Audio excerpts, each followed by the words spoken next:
Bonjour à tous, eh bien ça y est, le froid arrive et il est temps de penser à notre confort au bord de l'eau.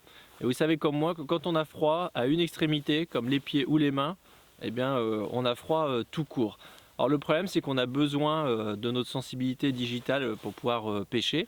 Et donc je vais vous montrer comment se mettre les mains à l'abri du froid tout en pouvant se mettre en action de pêche, que ce soit en casting ou en spinning. Alors j'ai choisi une paire de gants en néoprène de Savage Gear. Alors attention, elle sort du catalogue en 2021.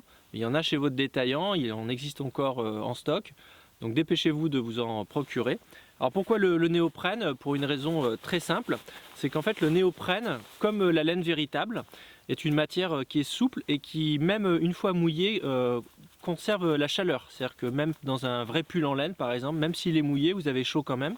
Et le néoprène, c'est le cas aussi, il suffit de penser par exemple aux plongeurs. On va donc utiliser ce genre de gants. Moi je suis droitier et ce qui va m'intéresser c'est le gant droit.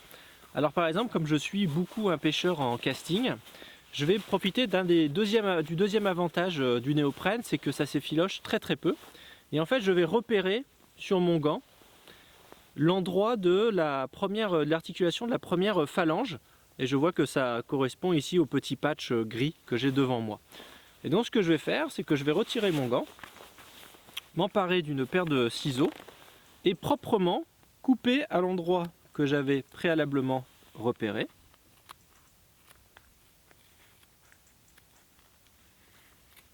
Hop.